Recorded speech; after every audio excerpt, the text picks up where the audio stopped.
El título de este mensaje es No te rindas, Dios te está formando en medio de la batalla. Este mensaje es inspirado por el Espíritu Santo y traído por su amigo Mike Morisco. Comencemos.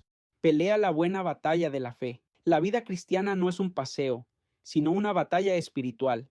Desde el momento en que una persona decide seguir a Cristo, enfrenta oposición a través de las tentaciones, las pruebas, el desánimo, la persecución y las luchas internas. Tanto el hombre como la mujer, el joven e incluso el niño, todos, de una forma u otra, nos enfrentamos a batallas espirituales. Leamos un versículo donde el apóstol Pablo nos anima a pelear la buena batalla de la fe. En Primera de Timoteo, capítulo 6, versículo 12, nos dice: pelea la buena batalla de la fe, echa mano de la vida eterna, a la cual asimismo fuiste llamado, habiendo hecho la buena profesión delante de muchos testigos. El apóstol Pablo nos habla de una batalla. O sea, la pregunta no es si tendremos batallas, sino cómo responderemos cuando lleguen. Pablo no dijo simplemente, pelea la batalla. Él dijo, pelea la buena batalla de la fe. Esto nos enseña que es necesario pelear, pero no en cualquier batalla. Es necesario pelear la buena batalla de la fe. Es importante aclarar que esta batalla no se trata de ganar nuestra salvación. Cristo ya obtuvo la victoria mediante su muerte y resurrección. Y la salvación es un regalo de Dios que recibimos por gracia, por medio de la fe. No podemos comprarla ni ganarla por nuestras buenas obras. La batalla de la que Pablo habla tiene que ver con permanecer fieles a Dios, confiar en Él y perseverar hasta el final. Te invito, querido oyente, a que escuches este mensaje, que tiene el propósito de edificar tu vida y animarte a seguir luchando en el camino del Señor. Tal vez los problemas de la vida, la fatiga y las luchas internas te han causado desánimo hasta el punto de pensar en tirar la toalla. Pero Cristo es quien te fortalece y te ayuda a permanecer firme. En este mensaje bien podría centrarme directamente en las palabras que Pablo le dirigió a Timoteo, pero utilizaremos el proceso que vivió David para entender mejor esta verdad. La historia de David, especialmente durante los años en que fue perseguido por Saúl, nos muestra cómo la fe puede ser probada durante el proceso. En este momento de su vida, la fe de David estaba siendo probada. Dios lo había escogido y ungido para ser rey, pero todavía no ocupaba el trono. Debemos entender que, aunque Dios había establecido a David para ser rey, eso no significaba que el camino hacia el cumplimiento de esa promesa fuera fácil. En Primera de Samuel, capítulo 18, versículos 8 y 9, leemos: Y se enojó Saúl en gran manera, y le desagradó este dicho, y dijo: A David dieron 10,000 y a mí 1,000, no le falta más que el reino. Y desde aquel día Saúl no miró con buenos ojos a David. Aquí podemos ver claramente cómo comenzó a crecer la envidia de Saúl hacia David. David estaba siendo usado poderosamente por Dios y había obtenido grandes victorias, y esto provocó los celos del rey Saúl. Algo muy importante que debemos recordar es que David había sido ungido como futuro rey en Primera de Samuel, capítulo 16, pero todavía no ocupaba el trono. Entre la promesa y su cumplimiento hubo años de persecución. David tuvo que huir, vivió en cuevas, fue rechazado, fue perseguido y experimentó momentos muy difíciles. Muchos podrían haber pensado que Dios lo había abandonado.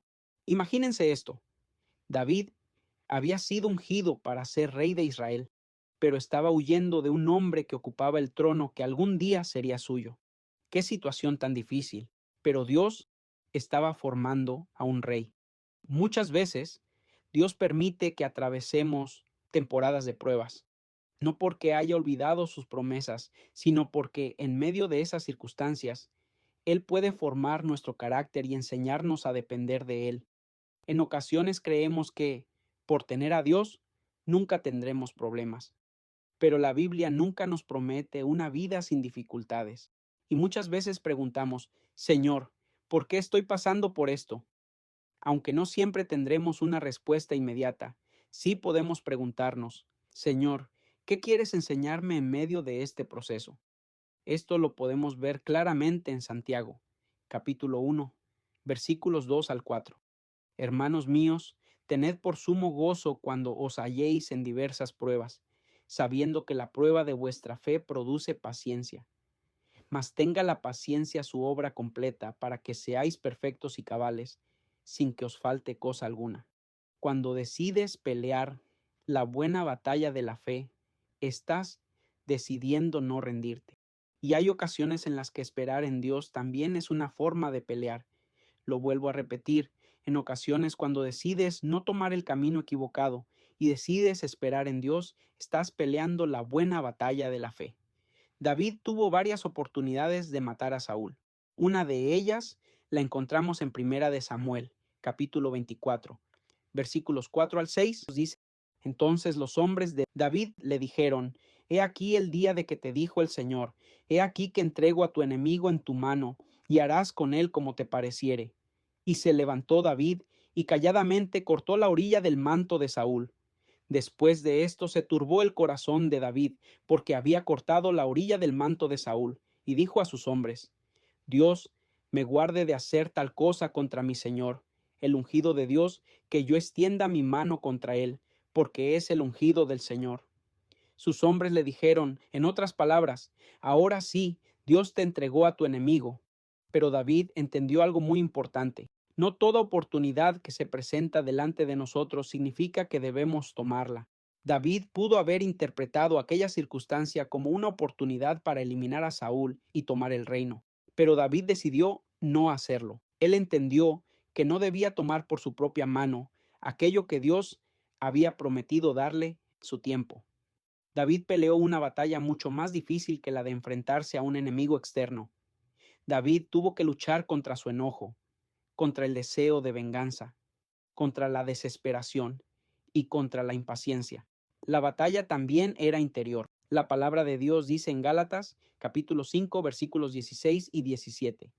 Digo pues, andad en el Espíritu, y no satisfagáis los deseos de la carne, porque el deseo de la carne es contra el Espíritu, y el del Espíritu es contra la carne, y estos se oponen entre sí, para que no hagáis lo que quisierais. Muchas veces nuestro mayor conflicto no está afuera. A veces, la batalla más difícil ocurre dentro de nosotros.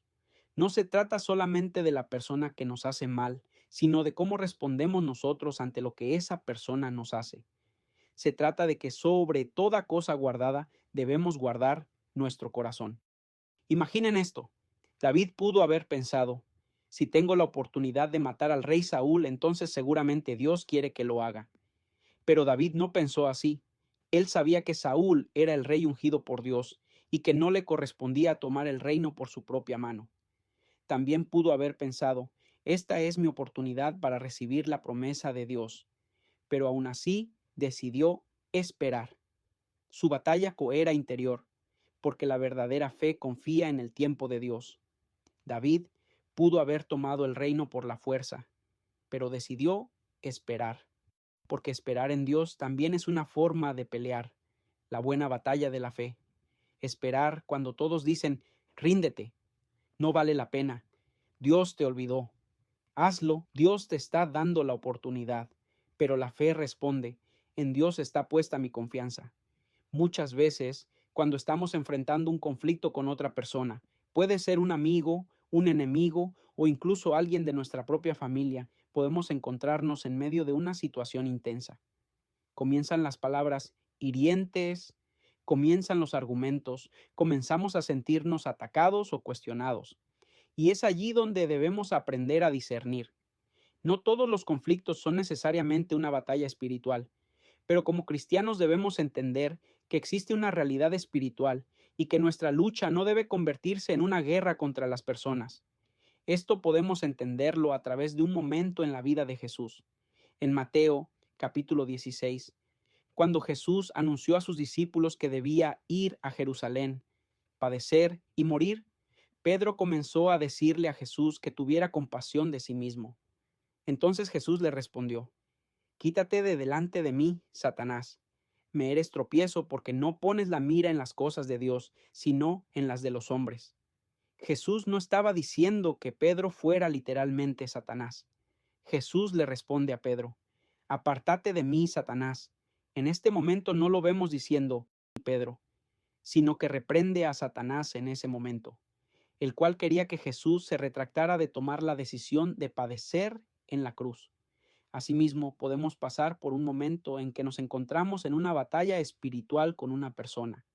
Hay batallas en nuestras vidas, argumento que no son personales, son impedimentos del enemigo para que no hagas la voluntad de Dios. Esto nos enseña que, en ocasiones, detrás de un conflicto puede existir una oposición al propósito de Dios. Por eso debemos tener discernimiento. Hay discusiones que no son simplemente un problema personal. Hay momentos en los que debemos reconocer que ciertas situaciones pueden convertirse en impedimentos para obedecer a Dios. Pero debemos tener cuidado de no llamar batalla espiritual a todo conflicto personal.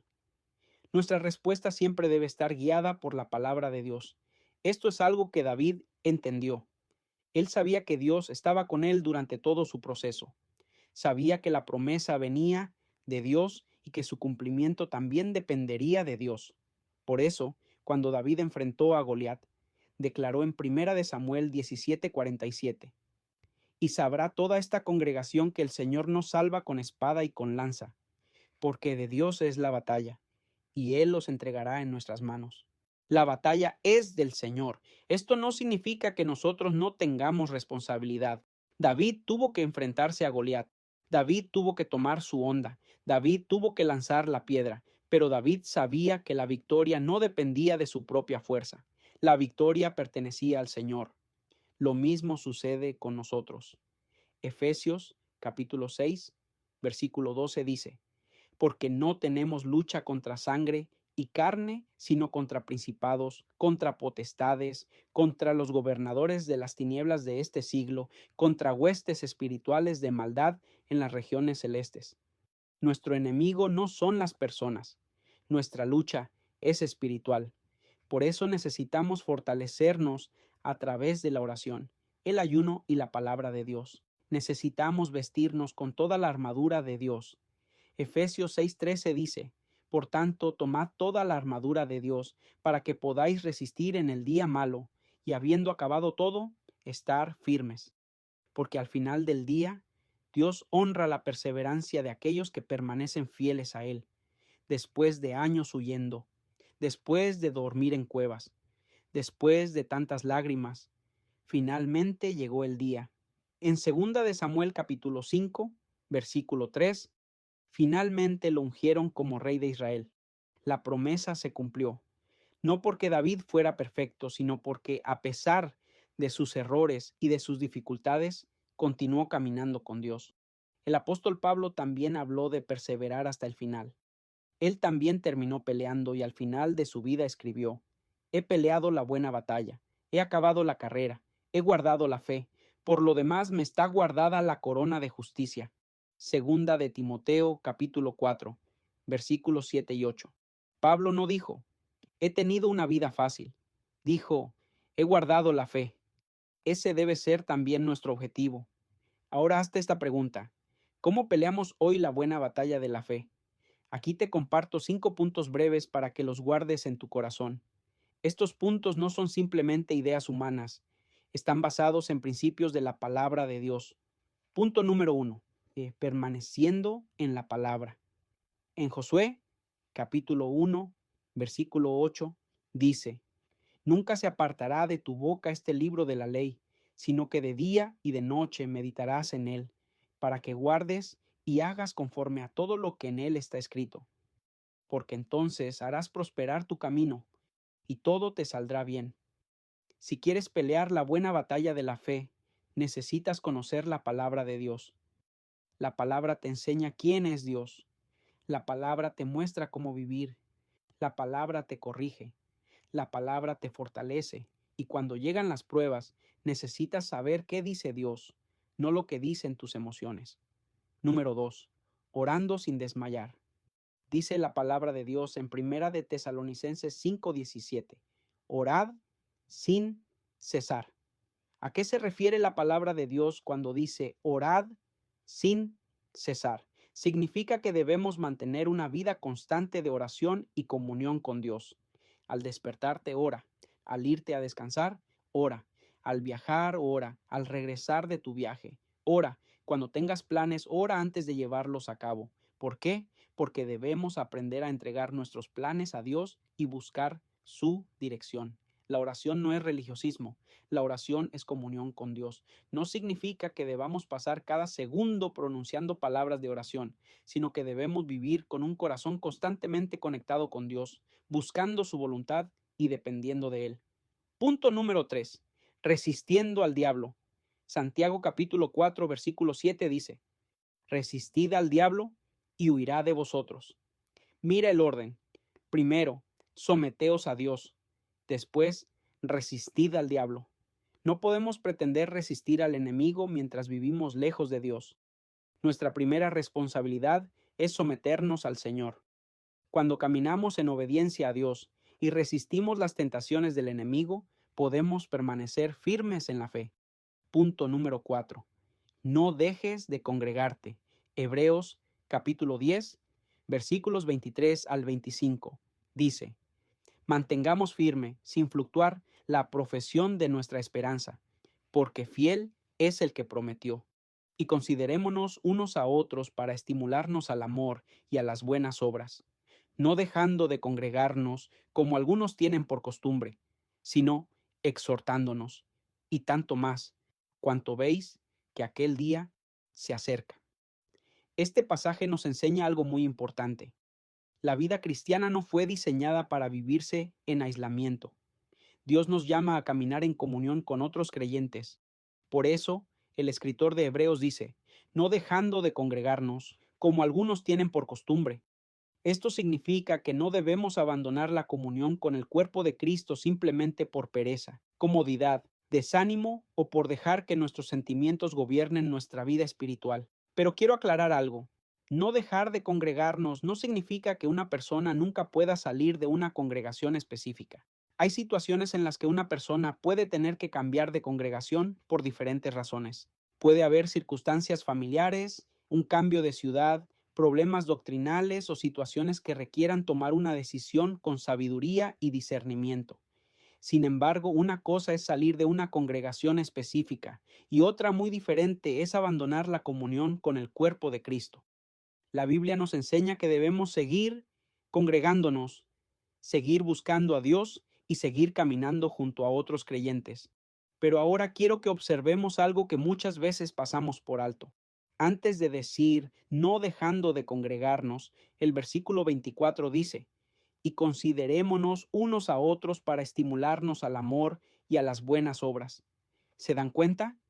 La Biblia no solamente nos dice que debemos reunirnos, también nos dice para qué debemos reunirnos. Debemos considerarnos unos a otros. Esto significa que debemos preocuparnos por el bienestar espiritual de nuestros hermanos y hermanas en Cristo. Debemos preguntarnos: ¿cómo está mi hermano? ¿Cómo está mi hermana? ¿Está creciendo espiritualmente? ¿Está pasando por una prueba? ¿Necesita que oremos por él? ¿Necesita que lo animemos? La iglesia no debe ser solamente un lugar al que llegamos, nos sentamos, escuchamos un mensaje y luego nos vamos. La iglesia debe ser una comunidad donde nos ayudamos unos a otros a crecer en Cristo, donde nos motivemos a seguir creciendo espiritualmente, involucrándonos en estudios, ayunos, en oración. No de labios solamente, sino con nuestros hechos, porque es fácil decir te amo sin mostrarlo. Por eso el texto continúa diciendo, para estimularnos al amor y a las buenas obras. La palabra estimular aquí tiene la idea de animarnos, motivarnos y alentarnos mutuamente a vivir de acuerdo con la voluntad de Dios. En otras palabras, yo te animo a ti y tú me animas a mí. Yo oro por ti y tú oras por mí. Yo te ayudo a crecer en Cristo y tú me ayudas a crecer en Cristo. Esto también significa que la responsabilidad espiritual no es solamente del pastor. Todos los creyentes tenemos una responsabilidad de animarnos y edificarnos unos a otros. Una iglesia saludable no solamente se reúne. Una iglesia saludable se preocupa por las personas. Una iglesia saludable enseña la palabra. Una iglesia saludable anima al que está desanimado, ayuda al que está débil, corrige al que está caminando por un camino equivocado, ora por el que está pasando por una prueba y, sobre todo, dirige a las personas hacia Cristo. Pero aquí hay algo que debemos entender. La Biblia también nos muestra que puede existir una congregación que tenga apariencia de estar viva, pero que espiritualmente esté en una condición muy peligrosa. Eso lo encontramos en Apocalipsis, capítulo 3, cuando Jesús habla a la iglesia en Sardis. Dice: Yo conozco tus obras, que tienes nombre de que vives y estás muerto. Sé vigilante y afirma las otras cosas que están para morir. Qué palabras tan fuertes.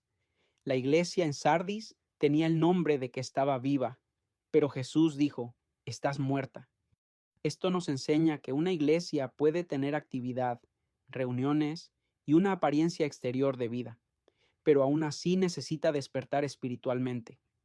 Por eso, cuando hablamos de no dejar de congregarnos, debemos entender que no se trata simplemente de asistir a un edificio. Se trata de formar parte del cuerpo de Cristo. Se trata de vivir en comunión. Se trata de recibir la palabra. Se trata de animarnos unos a otros. Se trata de crecer espiritualmente. Y se trata de ayudarnos mutuamente a permanecer firmes en la fe. Por eso, si un día estás desanimado, no te aísles. Si estás pasando por una prueba, no te alejes de Dios. Si estás luchando espiritualmente, busca ayuda y comunión con creyentes maduros. Y si estás considerando dejar una congregación, no tomes una decisión solamente basada en tus emociones, en el enojo o en una ofensa personal. Busca a Dios, ora, busca consejo sabio y bíblico. Y sobre todo, asegúrate de no abandonar tu comunión con Cristo ni tu caminar con su pueblo, porque el llamado de Hebreos sigue vigente. No abandones la comunión, no vivas tu fe en aislamiento, busca a Dios junto a su pueblo, porque necesitamos a nuestros hermanos y nuestros hermanos también nos necesitan a nosotros. Ahora sigamos con el último punto, pero importante como los demás. Número 5. Mirando siempre a Cristo. Hebreos capítulo 12, versículo 2 dice: puestos los ojos en Jesús, el autor y consumador de la fe, el cual, por el gozo puesto delante de él, sufrió la cruz, menospreciando el oprobio, y se sentó a la diestra del trono de Dios. Tener la mirada puesta en lo correcto te llevará por donde tienes que caminar, porque lámpara es a mis pies tu palabra, y lumbrera a mi camino. Terminaré con esto. Quizá hoy estás peleando una batalla que nadie conoce. Tal vez estás cansado. Quizá llevas años esperando una respuesta. Recuerda que David pasó por el desierto antes del trono. La cueva no era el final de su historia. Era el lugar donde Dios estaba formando su carácter. Dios no te llama a abandonar la pelea, sino a permanecer firme. La victoria no pertenece al que nunca enfrenta dificultades, sino al que persevera confiando en el Señor. Como exhortó Pablo a Timoteo: pelea la buena batalla de la fe, y como él mismo pudo decir al final de su vida: he peleado la buena batalla, he acabado la carrera, he guardado la fe. Que esa sea también nuestra meta, terminar la carrera con fidelidad, sabiendo que Cristo ya obtuvo la victoria definitiva y que por medio de él podemos perseverar hasta el fin. Si te gustó este mensaje, te invito a que sigas esta cuenta y compartas este mensaje con alguien para que sea de gran edificación para sus vidas. Su amigo Mike Morisco. Dios les bendiga.